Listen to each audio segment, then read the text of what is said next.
Hey everyone. Tonight we don't ride into the Wild West chasing gold or glory. We ride into a frontier already poisoned before the bullets even fly. In the smoky saloons where whiskey spills and pistols gleam, another killer stalked quietly. A white powder slipped into glasses, a needle hidden in a boot, a miracle elixir sold from the back of a wagon. This wasn't just whiskey-soaked cowboys fighting duels at high noon.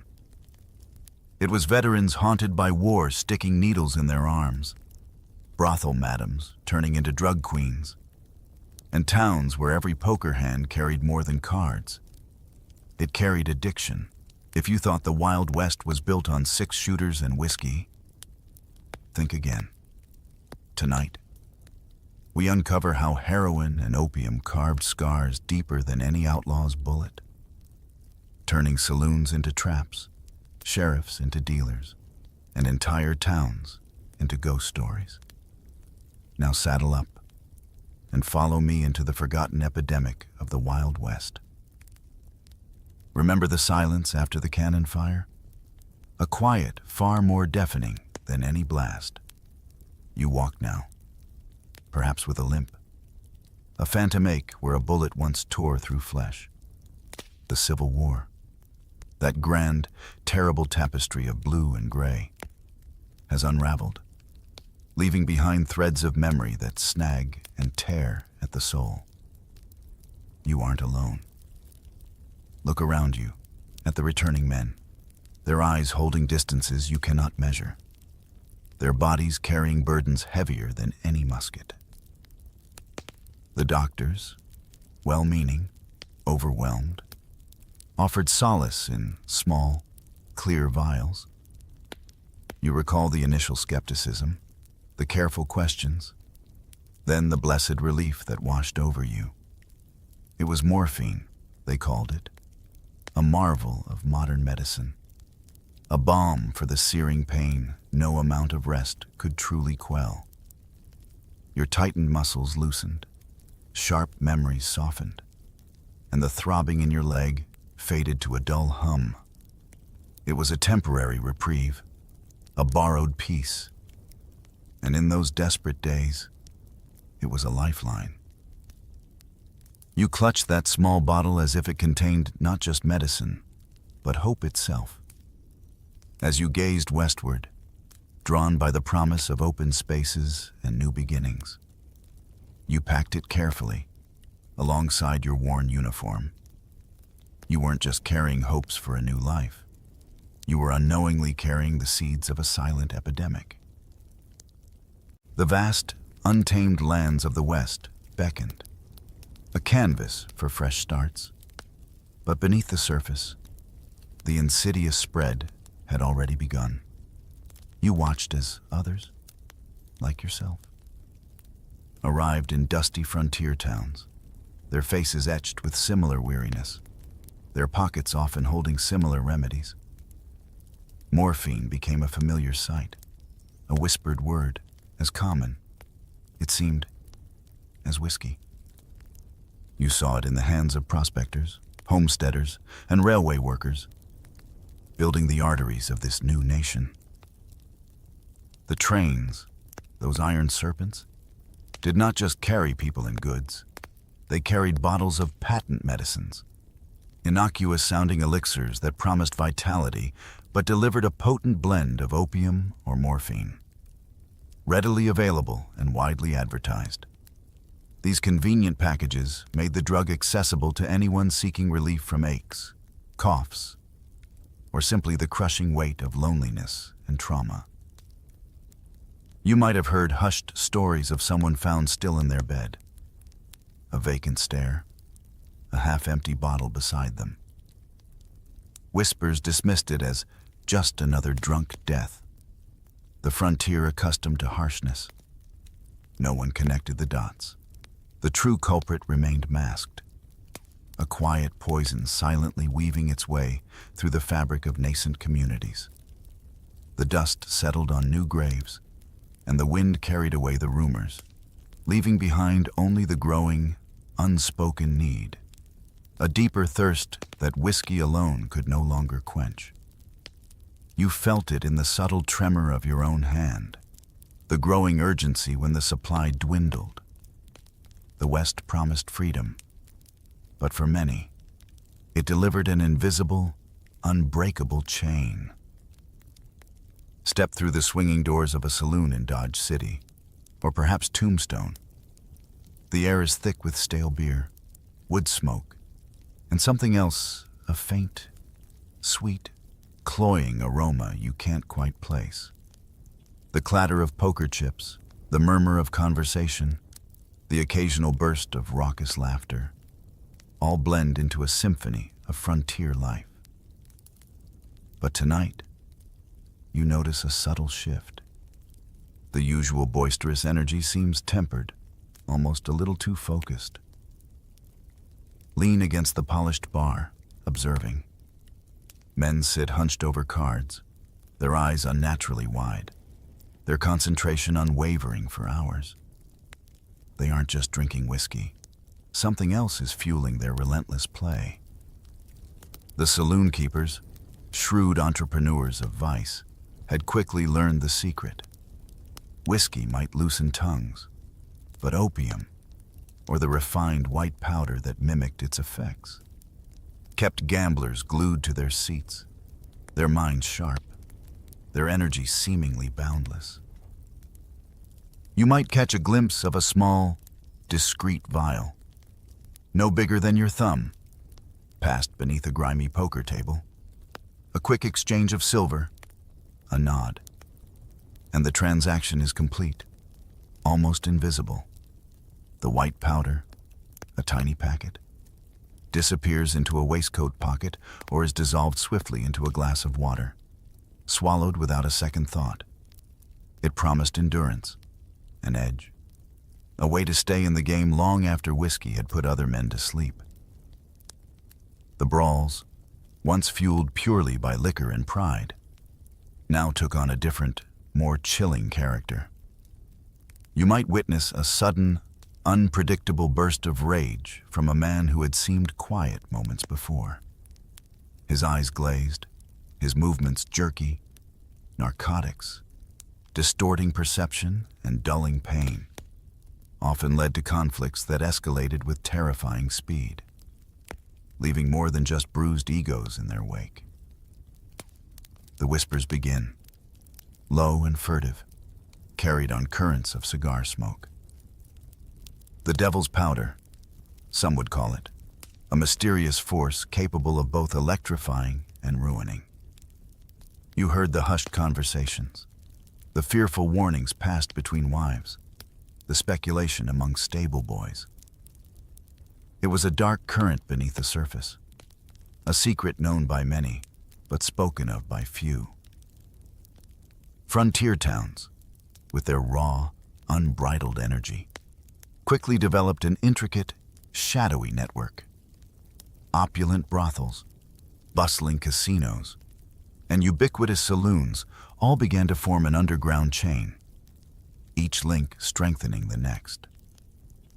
You might observe a madam from the local parlor making a quiet visit to the saloon keeper's back room, or a well-dressed gambler slipping away to a hidden alcove. These were not merely places of entertainment and vice. They were evolving into hubs for a clandestine trade, their profits swelling from the quiet exchange of powders and pills. The air itself seemed to hum with this unspoken commerce, a tension both alluring and terrifying. You felt it, a subtle tightening in your gut, a growing awareness that this frontier harbored a new, more insidious kind of danger, silently spreading its tendrils through every dimly lit corner, every shadowed doorway. You stand on the dusty main street of a burgeoning settlement, the sun beating down, the air thick with the smell of horse manure and longing. A colorful wagon rolls into town, drawn by two sturdy mules, its sides emblazoned with grand, flowing letters, Dr. Artemis Blackwood's miracle elixir cures all ills, restores vigor and vitality. A charismatic figure, dressed in a surprisingly clean suit and a tall hat, steps down, his voice booming with practiced assurance. He is the traveling doctor, the purveyor of hope, and his arrival is always an event. Settlers, worn down by hard labor, sickness, and the relentless demands of frontier life, gather, their faces a mixture of hope and skepticism. You listen as he extols the virtues of his concoction, a syrupy liquid in a glass bottle. He speaks of modern science, of discoveries in distant laboratories, of a new age of medicine that can banish pain and restore youth. His words are like a balm, offering potent relief from chronic aches, a child's persistent cough, the gnawing anxiety that keeps you awake through long, silent nights. You might feel a flicker of doubt, but the testimonials he weaves, the desperate need within the crowd, and his smooth, reassuring demeanor begin to chip away at your skepticism. He offers a free sample, a small taste of the amber liquid, and a warmth spreads through your chest, a gentle easing of tension you haven't felt in years. This miracle elixir, you soon learn, is laced with more than just herbs and spices. It holds a potent secret morphine, opium, sometimes even cocaine. These powerful substances, then little understood in their addictive potential, were seen as cutting-edge remedies, the height of pharmaceutical innovation. You watch as entire families, drawn in by the promise of healing, become accustomed to the daily dose. The pain subsides, worries fade, and a temporary cheerfulness settles over weary faces. For a time, life seems easier, the world a little brighter. You begin to rely on the elixir, its absence causing a creeping unease, a return of the very symptoms it had initially soothed. The doctor's wagon becomes a regular sight, a beacon of solace, until, one day, it is simply gone. He disappears as quickly as he arrived, leaving behind a trail of empty bottles and a town unknowingly, subtly, inextricably hooked. You might find bottles of laudanum, a common opium tincture, stacked in the local general store, right next to the whiskey barrels. It blends in, an accepted part of the community's self-medication. The veneer of medical respectability, the doctor's polished rhetoric, expertly disguised a growing, communal addiction. You realize, with chilling clarity, that the trust placed in these charismatic figures, in the promise of easy relief, has become a silent trap. The town, once filled with resilient, independent spirits, now carries a shared, unspoken burden, a quiet yearning for the next dose, a dependency woven into the very fabric of daily life, all under the guise of progress and healing. You push through the familiar swinging doors, the brass fittings cool beneath your touch. The upper floor of the saloon, where you now stand, is a cacophony of sound and movement. The clinking of cheap whiskey glasses, the occasional shout of a gambler, the rough laughter of men seeking distraction from the relentless sun and the unforgiving land. You see card games in full swing, the green felt stained with spilled drinks, the air thick with cigar smoke. Up here, gunfights can erupt without warning. A quick flash of steel, a deafening bang, and then the stunned silence before the barkeeper sweeps up the broken glass. The women, dressed in vibrant silks and knowing smiles, move through the crowds, offering fleeting companionship for a price. Their presence a different kind of commodity in this masculine world. But tonight, you feel a pull towards something deeper, a hidden pulse beneath the boisterous facade. You descend a creaking set of stairs, perhaps to a back room, or through a concealed door, and the atmosphere shifts dramatically. The light dims. The boisterous noise of the main floor recedes, replaced by a hushed murmur, an almost reverent quiet. Here, in these hidden rooms, a different kind of transaction takes place. This is where the white powder is mixed, measured, and discreetly sold. You see small packets, carefully folded, passed between hands. The clink of coins barely audible. The air here holds that faint, sweet, unfamiliar scent, now stronger, almost intoxicating. The language of this underworld is coded, a secret dialect understood by those initiated into its mysteries.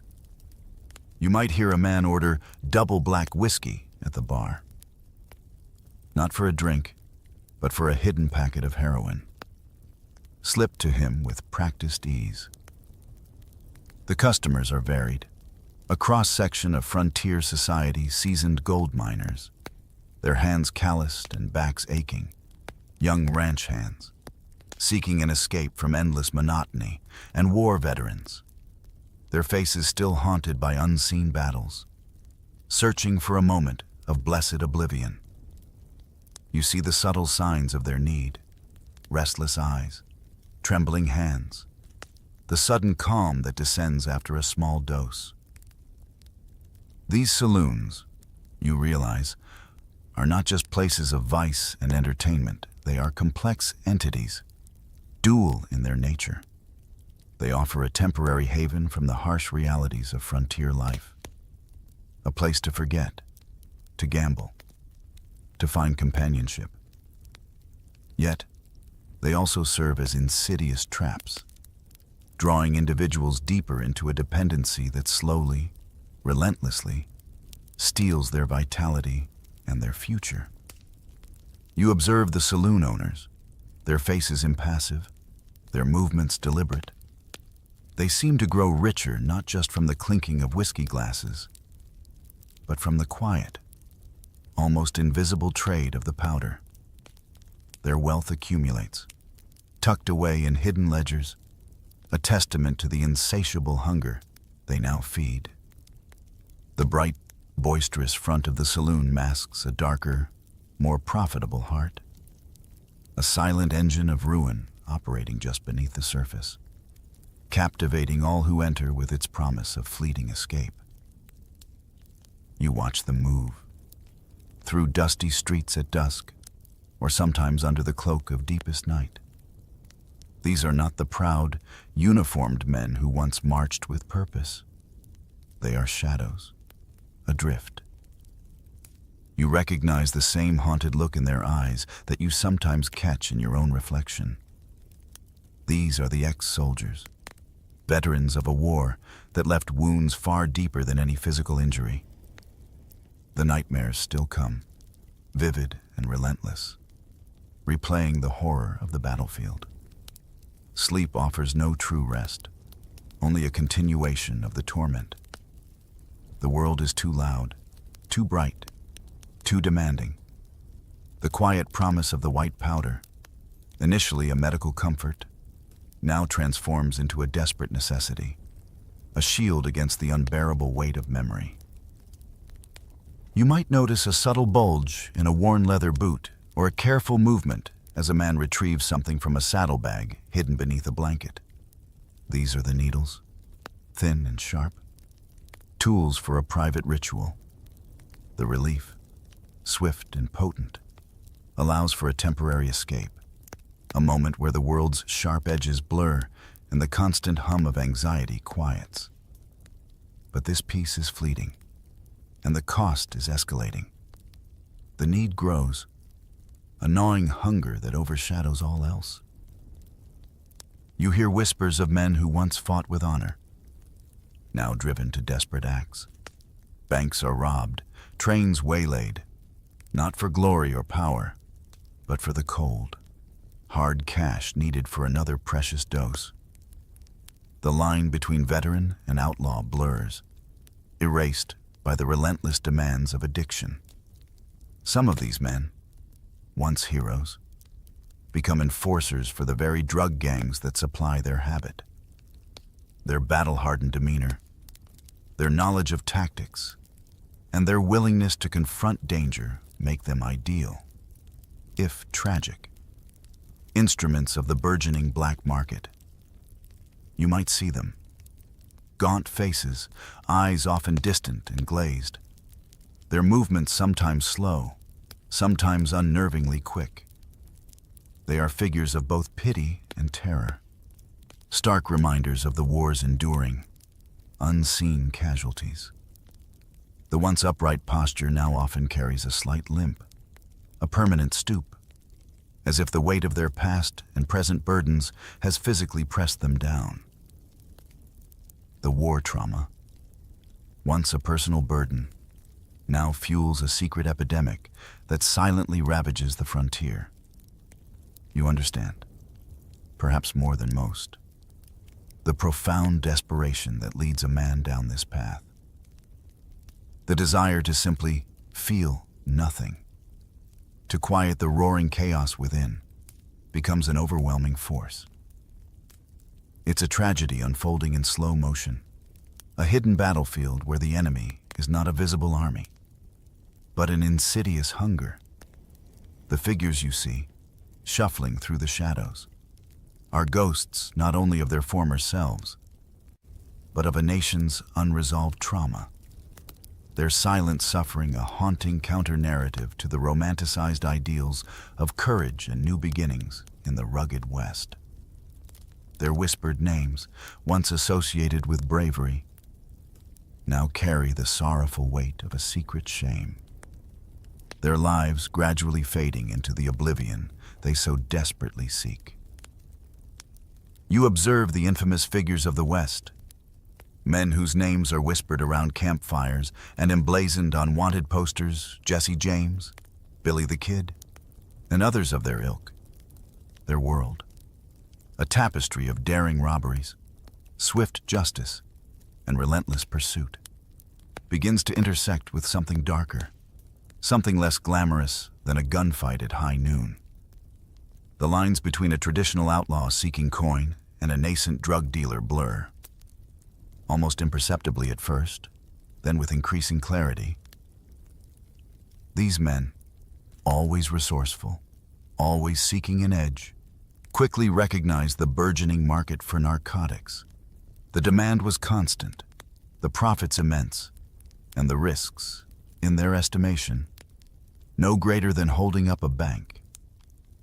You might hear hushed accounts of gangs, renowned for their train robberies or stagecoach ambushes, shifting their focus, no longer solely targeting gold or payrolls. They were now smuggling opium across the treacherous Mexican border, its dark, sticky resin a valuable commodity. The illicit trade flowed through hidden desert trails, across vast plains, finding its way into waiting hands of saloon keepers and backroom dealers.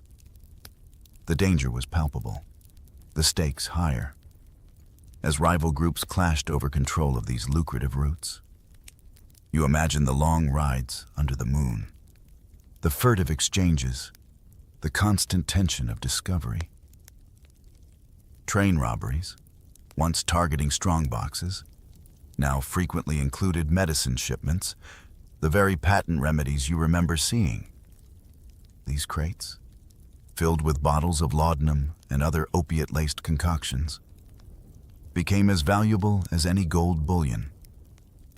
The outlaws, with their network of fences and intimate knowledge of the land, were perfectly positioned to capitalize on this new, hidden wealth.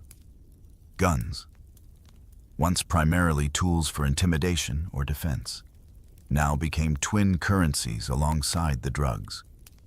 A pistol could buy a pouch of powder. A rifle might secure a shipment of opium. The exchange of violence and vice became intertwined, a symbiotic relationship fueling a darker frontier economy. You realize that these celebrated figures, often romanticized in dime novels, transformed into a new kind of criminal dealers with six-shooters. They were not just taking what they wanted, they were facilitating widespread addiction. their actions propagating the very problem that created the demand. Local sheriffs, often overworked, underpaid, and with territories spanning hundreds of miles, were largely powerless to stem this growing tide. You imagine their frustration, their limited resources against such a formidable, mobile, and well-armed adversary. The wild, open spaces that had once promised freedom now offered boundless opportunities for this insidious trade, turning legendary outlaws into silent architects of a hidden suffering. Their deeds etched not just in bullet holes, but in the deepening shadows of addiction that began to fall across the land. You watch them move. These women of the saloons and brothels, their dresses rustling, their laughter sometimes brittle, sometimes forced. Their lives are a relentless cycle of exhaustion and pretense, their days and nights filled with the demands of their clients. The physical and emotional toll is immense, a constant drain on their spirits. In this harsh reality, you understand why many turn to the same solace that gripped the soldiers and miners: drugs, especially the laudanum and morphine circulating freely, offer a way to numb the pain, to blur the edges of a life that often feels unbearable. You might see a woman slip away for a moment, her eyes heavy, only to return with a renewed, artificial brightness, ready to face the next demand. But then, you begin to notice a shift in some of them. Beyond simply seeking oblivion, a few, with their innate shrewdness and survival instincts, discover a new path. Selling the powders, you observe, pays better, often significantly better, than selling their bodies.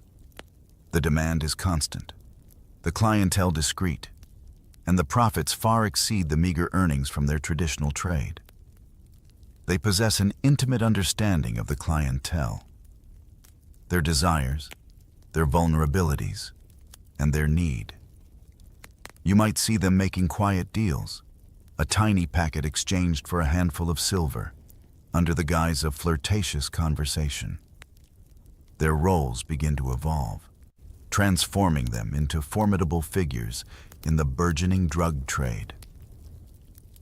The madams, these powerful women who preside over the brothels, now evolve into a different kind of matriarch. They become the Madame Noire of the West. Their establishments no longer just houses of pleasure, but intricate hubs of illicit commerce.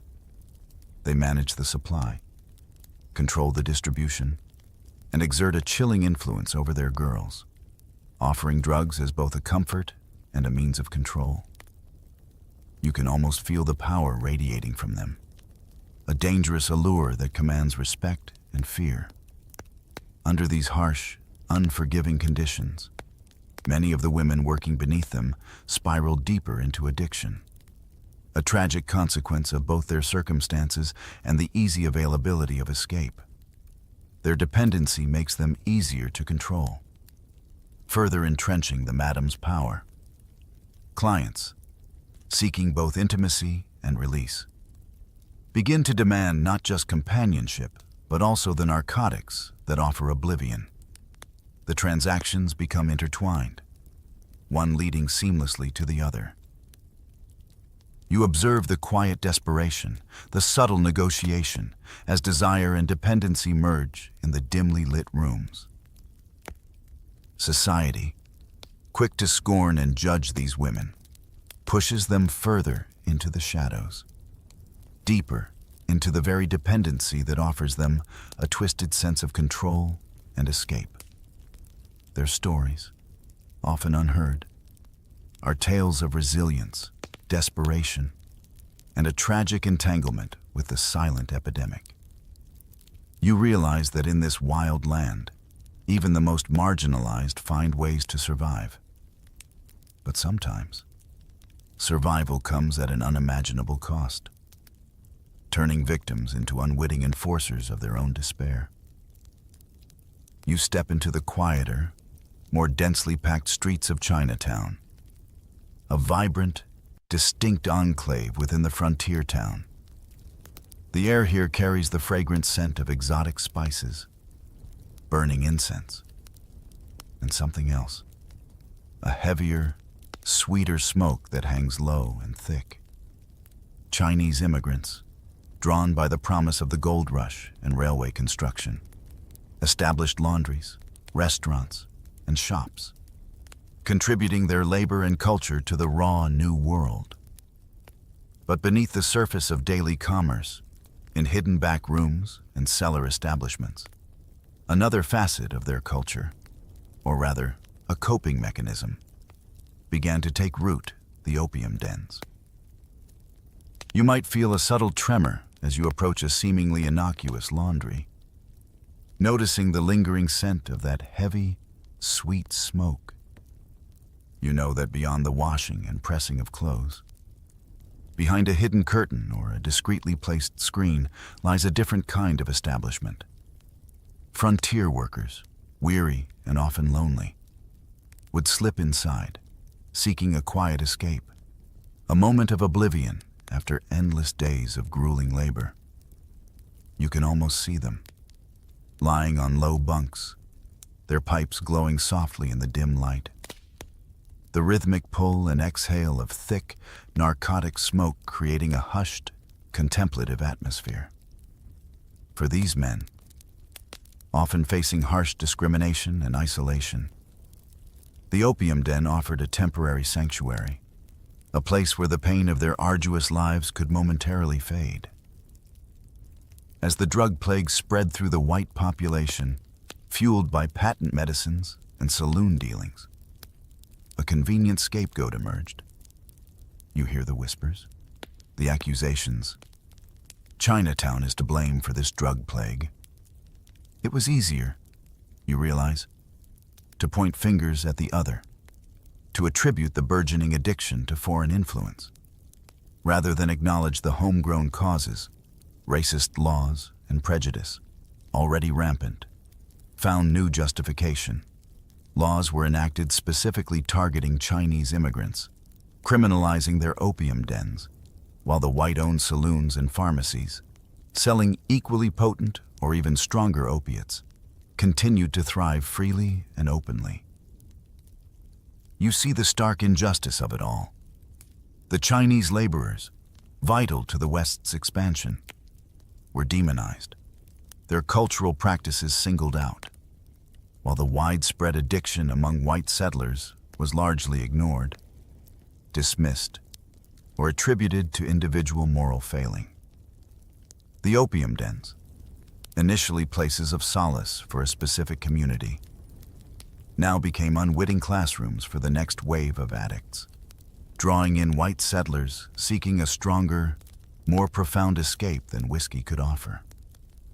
The quiet ritual of the opium pipe, once an integral part of Chinese social life, became a symbol of societal decay, even as the white powder trade flourished unchecked.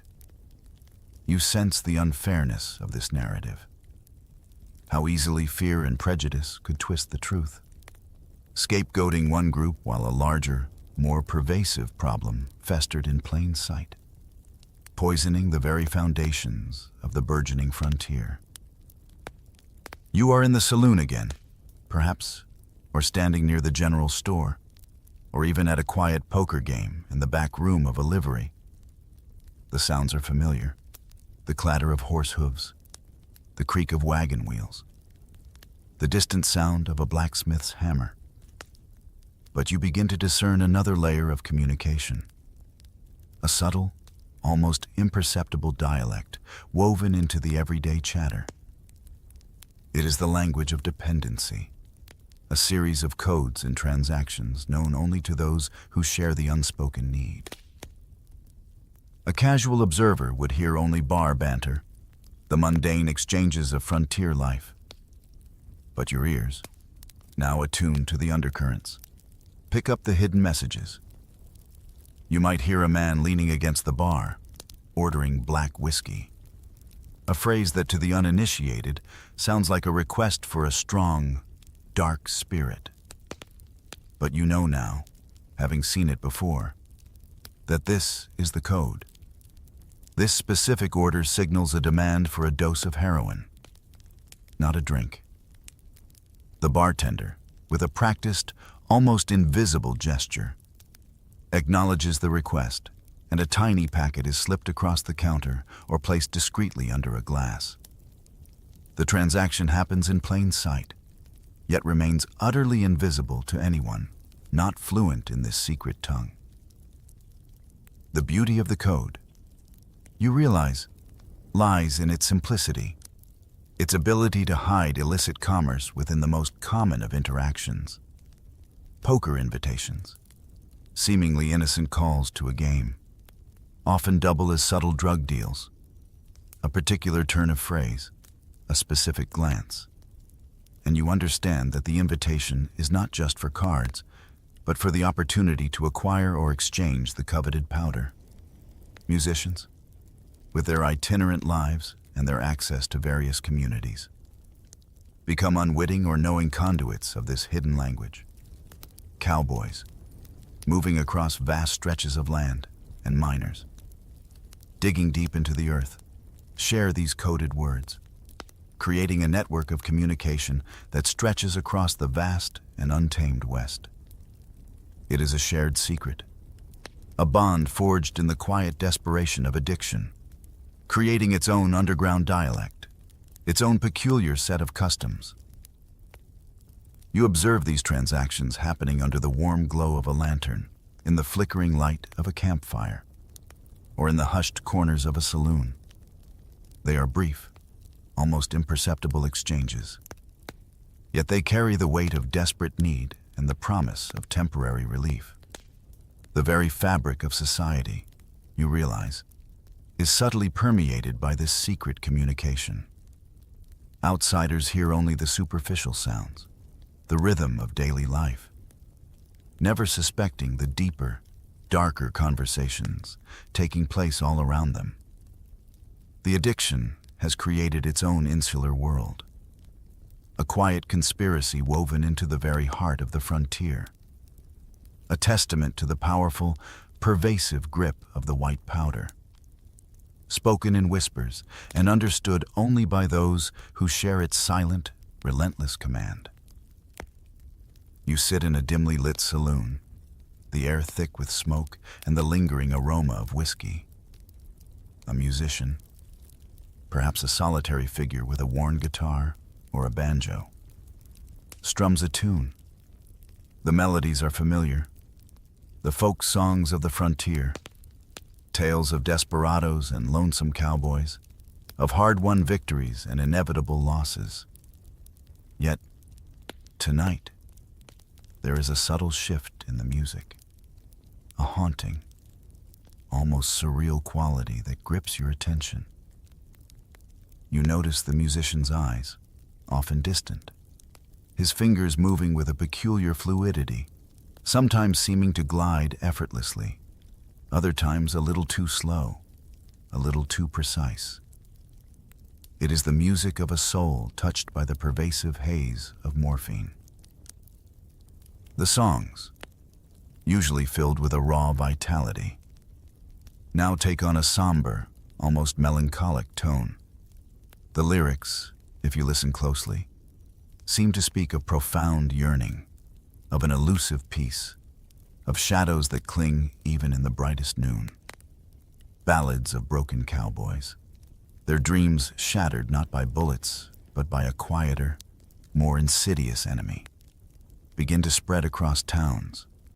You hear them whispered around campfires, hummed in the depths of minds, and sung with a poignant resonance in these smoky saloons.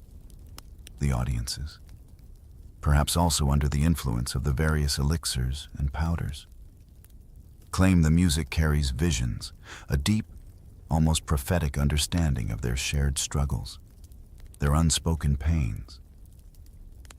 You might find yourself drawn into the music's embrace, feeling a strange mixture of comfort and despair.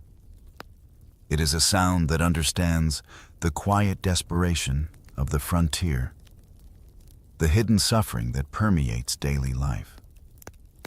For a time, the music thrives, imbued with an intensity born of altered perception. The musician, fueled by the drug, can play for hours, losing himself in intricate patterns, creating a soundscape that seems to perfectly capture the surreal reality of his own existence. The boundaries between artist and addict begin to blur, the music becoming both an expression of and an escape from his dependency. But as the addiction deepens, as the need becomes more profound, you observe a tragic transformation. The initial surge of creativity, the heightened perception, begins to wane. The intricate melodies, once so full of haunting beauty, slowly collapse into monotony. The passion fades, replaced by a hollow emptiness. The vibrant stories become repetitive, the unique voice of the artist slowly subsumed by the relentless demand for the next dose. The strumming becomes mechanical, the singing devoid of true emotion, a mere echo of its former self. The once vibrant soundtrack of the Wild West, a reflection of its untamed spirit, slowly morphs into a narcotic dirge. You hear it, a lament of lost potential, a quiet tragedy played out in every muted chord, every mournful refrain, a testament to the corrosive power of a craving that consumes not just bodies and minds, but the very soul of artistic expression, leaving only the hollow echo of what once was. You begin to notice the subtle cracks in the foundation of authority, the quiet compromises made in the dusty offices of power. In frontier towns, where law and order often felt precarious, the grip of the drug trade slowly tightened around those sworn to uphold justice. You might observe a sheriff, a man you once respected for his unwavering resolve, suddenly looking the other way when a known dealer conducts a transaction. A new watch fob, a surprisingly well-cut suit, a new gleam in his eye, all hint at a whispered truth. The drug money, insidious and pervasive, finds its way into pockets, eroding integrity with the gentle persuasion of silver dollars. You hear the whispers around the courthouse, the rumors of judges, once stern and unyielding, now exhibiting a strange leniency in cases involving known associates of the drug trade. Perhaps you catch a glimpse of a judge, his hand trembling slightly as he signs a document, his eyes betraying a profound weariness, a distant look that suggests he, too, has fallen prey to the allure of morphine. The very system meant to dispense justice becomes compromised, its decisions influenced by the unspoken power of the white powder. The scales of justice are subtly, silently tipped, not by legal argument, but by the weight of dependency.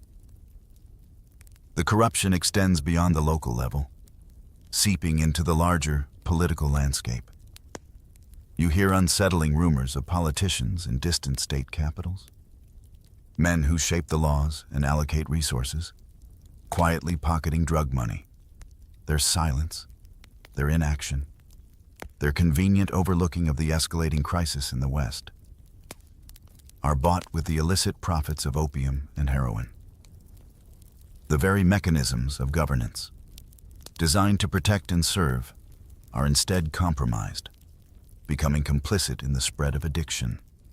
Justice, once a pillar of frontier aspiration, becomes a cruel joke in the rough-hewn courts, its impartiality eroded by greed and hidden vices.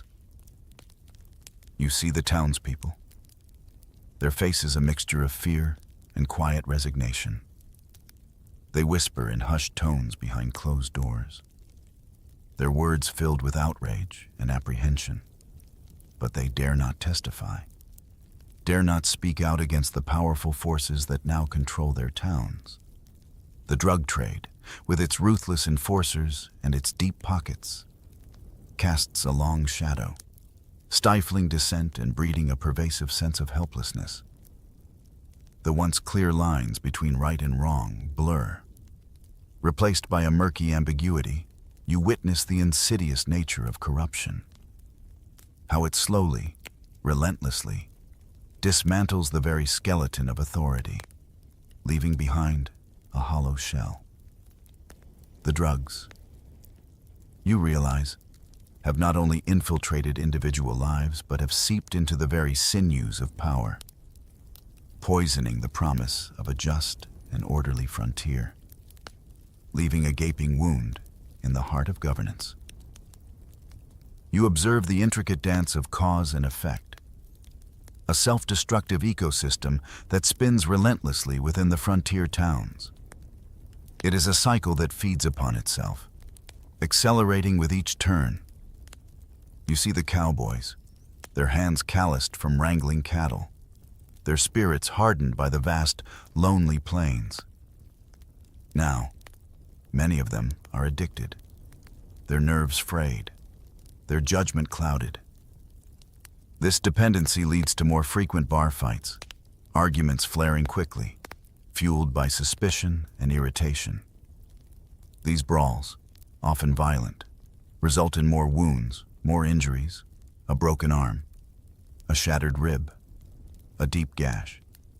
And what is the immediate, readily available remedy for such pain?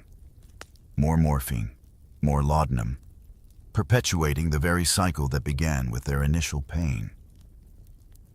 The miners, their bodies aching from the relentless labor of chipping away at rock faces deep underground, find themselves caught in a similar snare. The promise of gold, the dream of a comfortable life, slowly recedes as the need for the drug intensifies. You watch as they collapse, their strength sapped, their will diminished. To fund their escalating habit, they begin to sell their meager belongings, a precious locket, a well-worn watch, their tools, sometimes even their claim to a promising vein of ore. Each sale, each desperate transaction, brings another fleeting hit, another temporary escape, only to deepen their dependency and accelerate their ruin. The money, the lifeblood of any community, now circulates endlessly within the grimy walls of the saloons. It flows from the pockets of the addicted into the hands of the dealers, who in turn purchase more supplies, creating a closed loop of illicit commerce. You see the glint of silver, the worn paper bills, passing from hand to hand, fueling a hidden economy that extracts wealth from human suffering. Artists and singers, once vibrant purveyors of frontier culture, now trade their talent, their songs, their performances, for the promise of the white powder.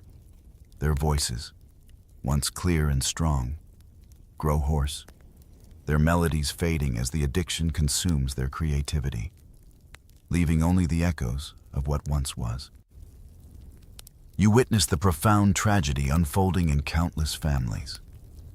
Sons disappear, drawn into the vortex of addiction, their once bright futures dimmed.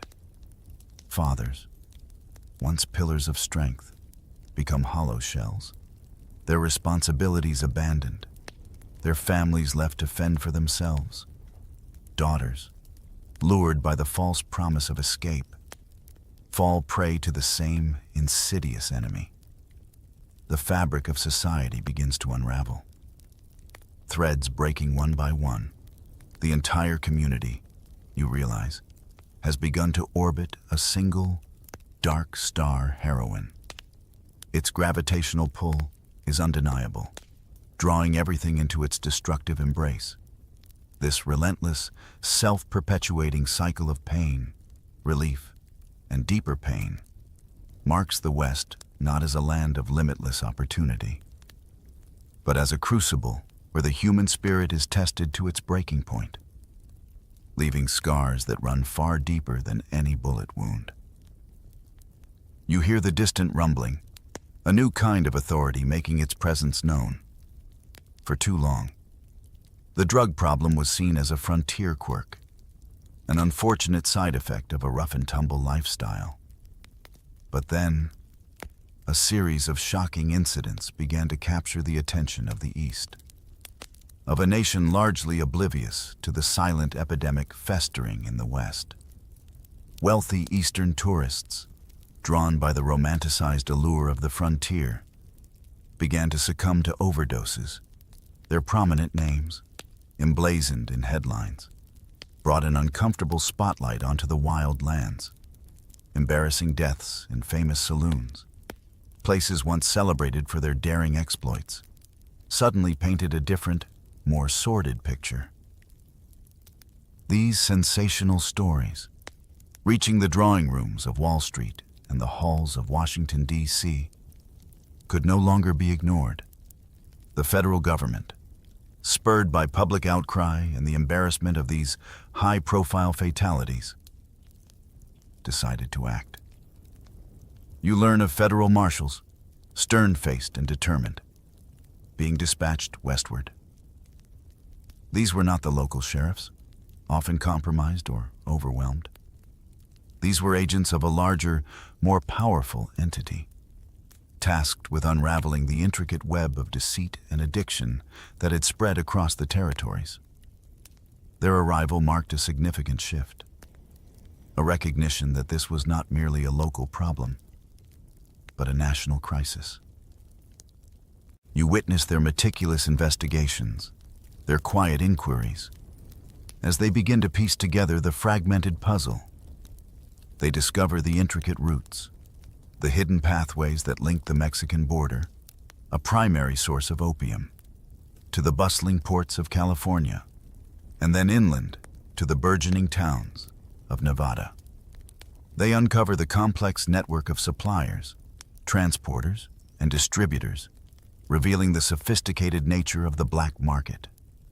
The scale of the operation, you realize, is far grander, far more organized than anyone in the East had imagined.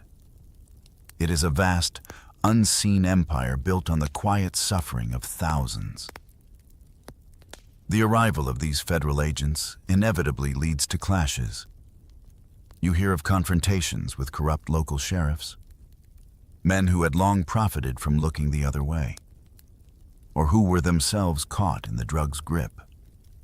These local authorities, accustomed to their unchallenged autonomy, resist the intrusion of federal power. The tension is palpable. A silent standoff between entrenched corruption and newly empowered justice. This convergence of federal will and frontier lawlessness marks a pivotal moment, signaling the birth of America's first true drug wars.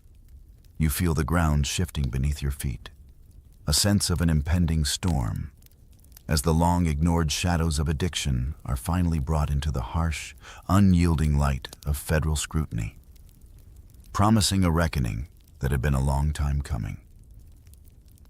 You feel the change in the air, a sharpening of the tension that had long simmered beneath the surface. The arrival of the federal marshals, with their uncompromising directives, transforms the quiet, clandestine war into an open, brutal conflict. The drug gangs, accustomed to operating in the shadows, their power unchecked, retaliate with savage fury. You hear the stories, the chilling accounts of federal agents ambushed on dusty roads or gunned down in the streets of frontier towns. The calm facade crumbles, replaced by a raw, visceral violence.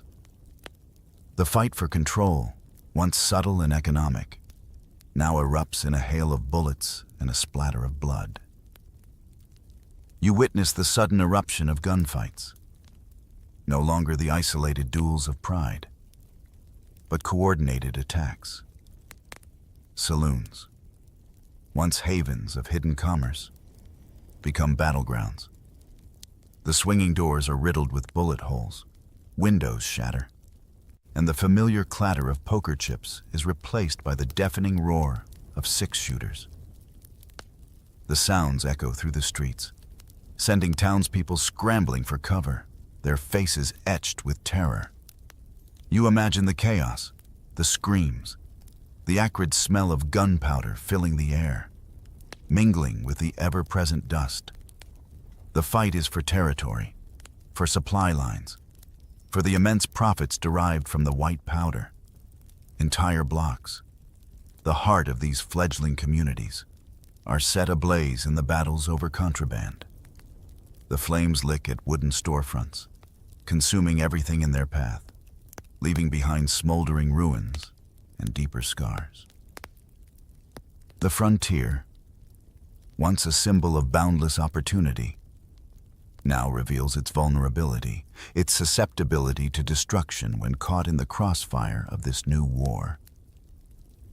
And amidst this terrifying chaos, you see the tragic, almost surreal, spectacle of addicts in the alleys.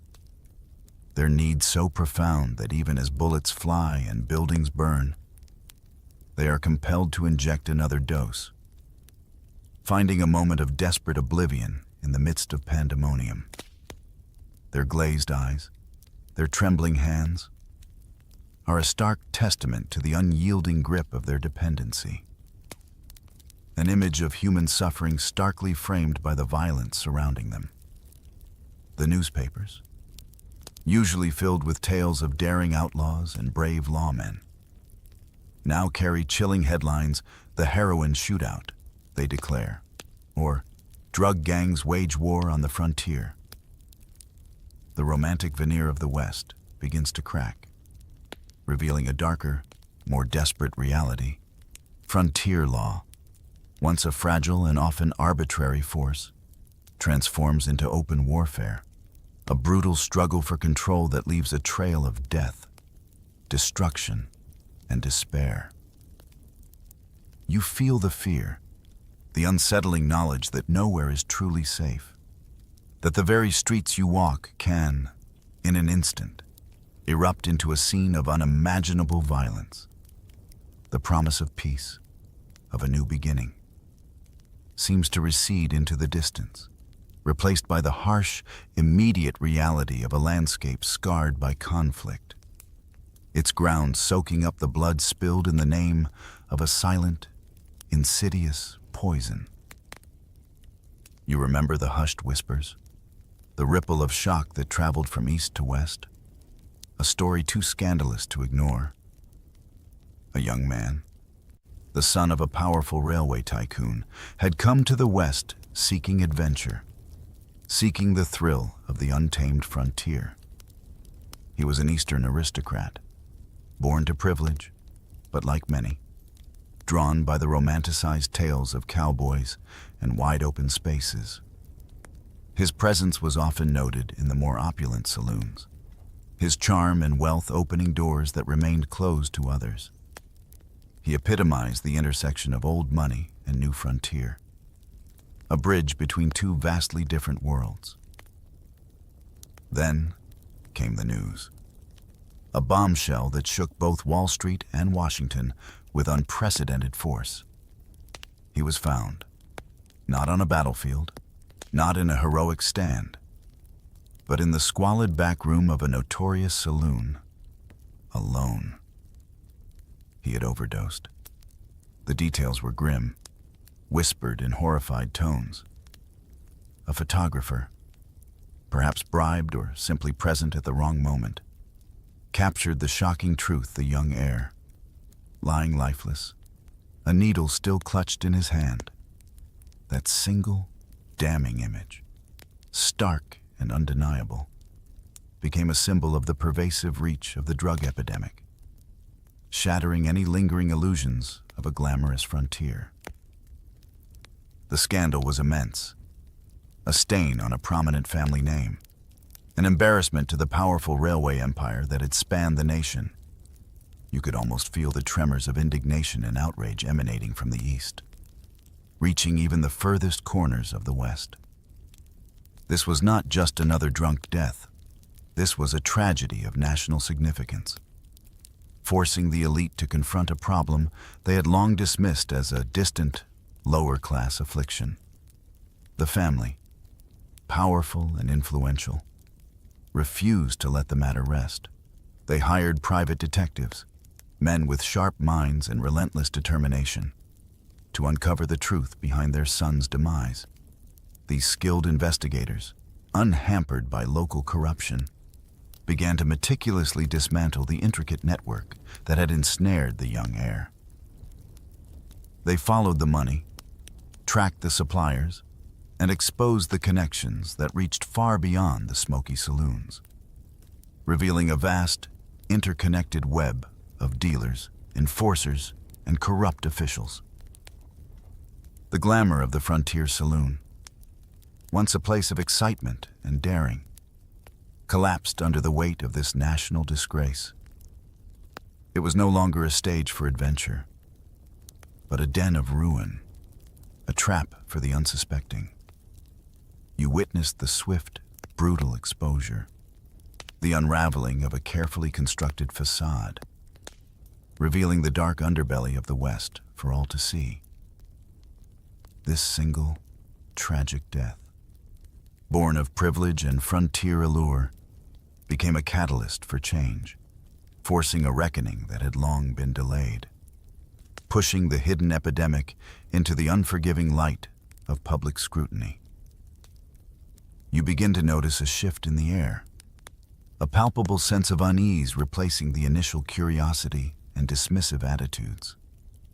The tragic deaths, once isolated incidents, now seem to multiply with alarming frequency, each one a somber tolling of a bell. It's no longer just the forgotten veterans or the marginalized. The silent killer reaches into every corner of society, claiming lives that leave gaping holes in the community fabric. You hear the heartbreaking story of two young sisters, full of hope, lured west by the promise of marriage to prosperous miners. Their dreams, their futures, were extinguished within days of each other, found dead from overdoses, their brief lives ending in a stranger's bed. Far from home, their story, whispered from person to person, becomes a stark warning. Then, you hear of the saloon singer, her voice once a beacon of joy and sorrow, now silenced forever.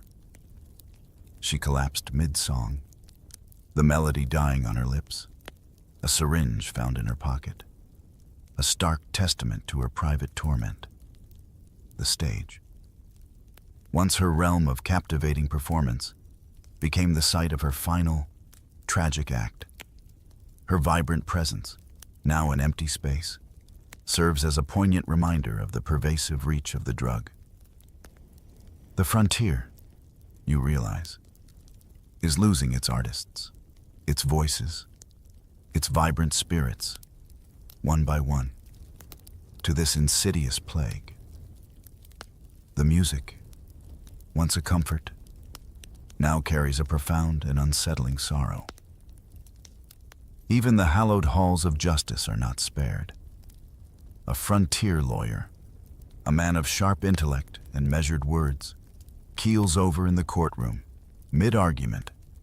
His sudden, ignominious demise, publicly witnessed, sends a chill through the community. These are not merely statistics. These are people known, respected, and loved. Their deaths leaving a profound impact. The local headlines, once focused on cattle rustlers or land disputes, now scream drug deaths spread like prairie fire. The dramatic, terrifying imagery captures the growing sense of dread. The community begins to truly fear, rather than romanticize. The narcotics that had initially offered such tempting solace. Panic replaces curiosity, a cold dread settling over the towns. You feel it in the hushed conversations, in the fearful glances exchanged between neighbors, in the reluctance of parents to let their children stray too far.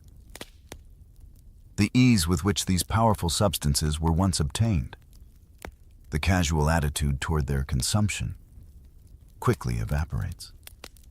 The frontier, with its harsh realities, had always faced death. But this was different. This was a silent, invisible enemy, that stole lives without a sound, leaving behind only the cold emptiness of loss. The mounting body count, the undeniable evidence of its destructive power, finally pierces through the veil of ignorance and denial, forcing the West to confront the full, horrifying scope of the epidemic that had long festered in its shadows.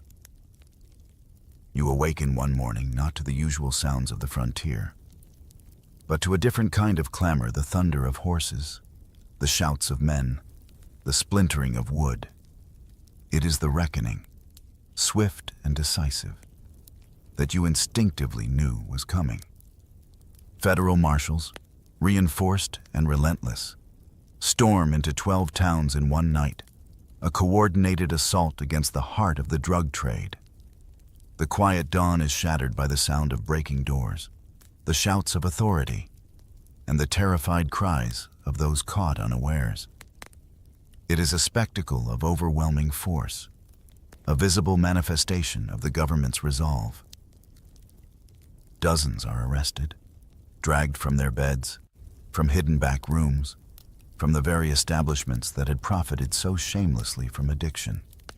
Saloons, once impenetrable fortresses of vice, are smashed apart.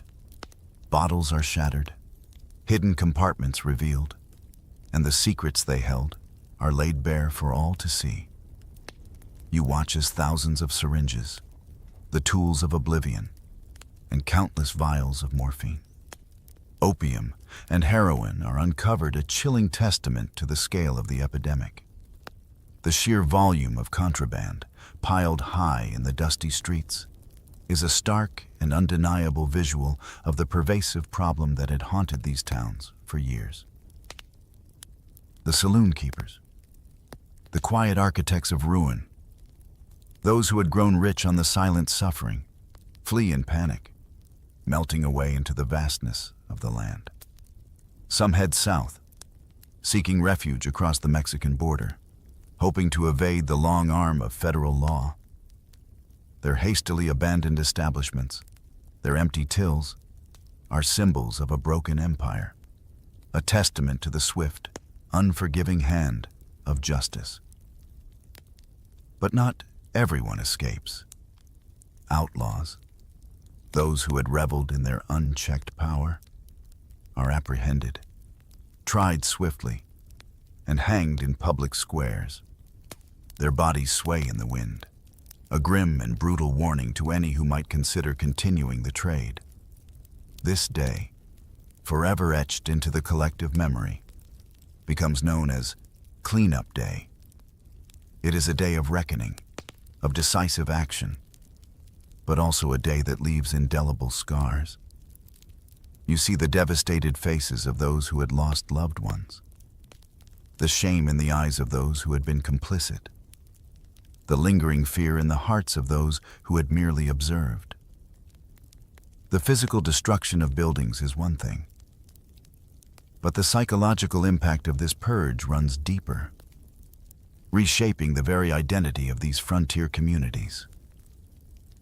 The quiet epidemic, once a hidden shame, has now been violently exposed, leaving behind not just arrests and empty bottles, but a profound and unsettling legacy of fear and remembrance, a stark reminder of the fragile line between freedom and chaos. You walk through the towns after the storm, and the silence is different now. Not the quiet of contemplation, but the hollow echo of absence. The cleanup day brought a brutal end to the open drug trade, but it left behind a profound social fallout, a landscape of broken lives and shattered communities. You see the addicts, their source of solace violently cut off, left homeless and desperate. Their withdrawal is agonizing, a public spectacle of suffering that few can bear to witness. They wander the streets, gaunt and trembling, their eyes still searching for the fleeting comfort that is no longer available. Their plight is a stark reminder of the human cost of the epidemic. a visible manifestation of the pain that had been hidden for so long. The musicians, the poets, the artists who had once infused the frontier with their unique spirit, vanish. Some are incarcerated, others succumb to the severity of their withdrawal, and many simply disappear, their creative spark extinguished by the relentless grip of addiction. The lively ballads, the haunting melodies, the vibrant artistic expression that once characterized the West collapse with them. The saloons, once bustling centers of life and illicit trade, now stand empty, silent monuments to a past that haunts the present. The very heart of the underground economy has been ripped out, leaving a gaping wound. The frontier towns, once booming with the hidden profits of the drug trade, now find their economies crumbling. The illicit money that had circulated so freely, supporting an entire ecosystem of vice and corruption, is gone. Businesses falter, jobs disappear, and the sense of prosperity that once masked the deeper problems quickly dissipates. You see the hard truth: the underground trade, as destructive as it was, had become intertwined with the legitimate economy, and its removal leaves a vacuum that is difficult to fill. The veneer of progress and opportunity peels away, revealing the fragile, broken reality beneath. Families, already fractured by the insidious grip of addiction, are now utterly destroyed. Children are orphaned, left to navigate a harsh world without parents, their innocence irrevocably stolen. Wives are widowed, their husbands lost not to bullets or disease, but to the slow, consuming fire of dependency. The social fabric already frayed, tears completely, leaving behind a profound sense of loss and hopelessness. The Wild West, once celebrated for its rugged individualism and boundless freedom, is revealed to be far more fragile, far more susceptible to ruin than anyone had imagined. Communities are forced to rebuild from the ashes of their past, not just from literal fires, but from the metaphorical conflagration of addiction, facing the daunting task of forging a new future from the wreckage, with the scars of the epidemic forever etched into their collective memory. You sit on a porch swing, the sun dipping low, casting long shadows across the familiar, yet changed, landscape. The air is cooler now, and the quiet conversation of old-timers drifts toward you, their voices weathered like the worn planks beneath your feet. They speak of the past, of a time when the West was wilder, and the dangers more insidious than a quick-draw duel. White powder, one might say, his voice low and solemn, killed more cowboys than Colt revolvers ever did. Their words are not boastful, but heavy with the weight of experience, a somber truth passed down through generations. You listen, understanding the profound impact of this statement, knowing that the real enemy was often unseen, insidious, and far more pervasive than any outlaw. Preachers, their voices now ringing with renewed fervor, call it the devil's plague, a moral failing that nearly consumed the very soul of the frontier. Their sermons, once perhaps too focused on fire and brimstone, now carry a deeper resonance, infused with the living memory of human suffering and redemption. Journalists, in their sober dispatches, label it the silent epidemic of the West, capturing the stealthy but pervasive nature of the crisis that had gripped the land. Their words seek to chronicle, to explain, and to warn, ensuring that the lessons learned from this dark chapter are not forgotten. You see how the narrative of the West begins to shift, adapting to incorporate this undeniable, unsettling truth. Ballads are composed, mournful and poignant, immortalizing the fallen cowboys, the lost souls consumed by the white powder. These songs, sung around campfires and in quiet homes, mix myth with tragedy, blending the romanticized image of the rugged individual with the grim reality of addiction. The heroes of these tales are not always triumphant. Often, they are figures of pathos, their strength undone by a craving they could not conquer.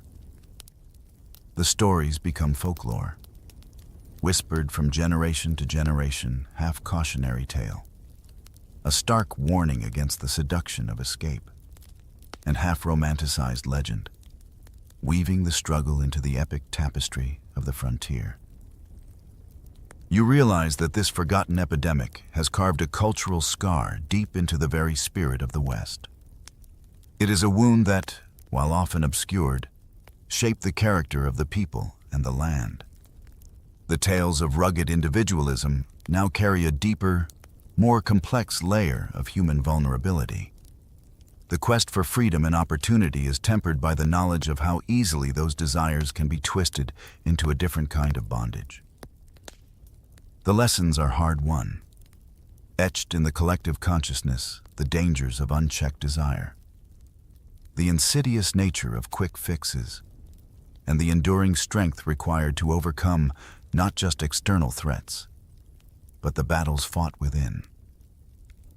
The legends that emerge are not just of triumph, but a profound struggle, of a frontier that learned, through bitter experience, the true cost of chasing ephemeral solace.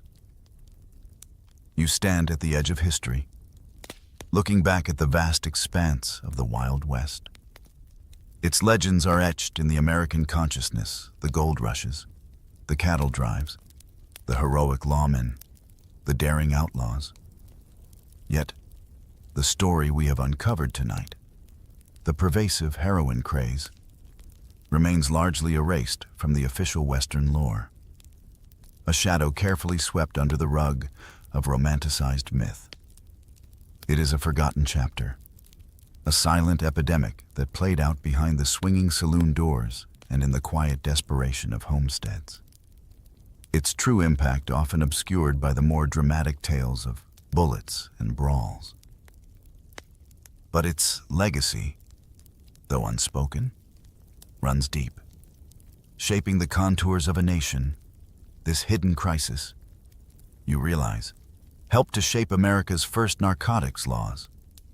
The federal crackdown, spurred by the chaos and tragedy, laid the groundwork for future drug policy, marking a pivotal moment in the government's recognition and response to the problem of addiction. It was a harsh awakening, a realization that unregulated access to potent substances carried profound societal risks, far beyond what any individual choice could encompass. The West, in its unwitting embrace of these deadly powders, became an unexpected crucible for the formation of national drug control, a stark mirror reflecting the darker side of unchecked freedom.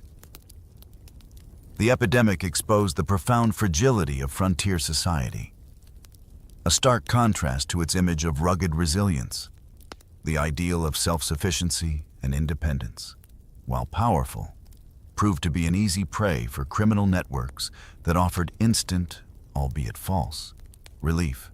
The very freedom and lawlessness that defined the West also created fertile ground for the drug trade to flourish, highlighting how easily a society built on aspiration could be undermined by the insidious forces of addiction. It was a raw, unforgiving lesson that true strength lay not just in conquering the land, but in resisting the internal enemies that threatened to consume its people from within. Heroin in the West, you now understand, was not just about drugs. It was a mirror reflecting America's darker dreams, the longing for escape, the pursuit of quick riches, the yearning for comfort in a harsh world. It was a story of human vulnerability, of desperation masked by bravado, of quiet suffering in the face of immense challenge. This forgotten chapter of Wild West history haunting in its implications, reminds us that beneath the dust and the glory, there was a quiet, pervasive pain, a hidden struggle that shaped lives and landscapes, leaving an enduring mark on the very soul of the nation. A truth as potent and indelible as any bullet wound in the heart of the frontier. And so, the wind whispers these untold tales, carried across the vast plains, a quiet echo of a forgotten time.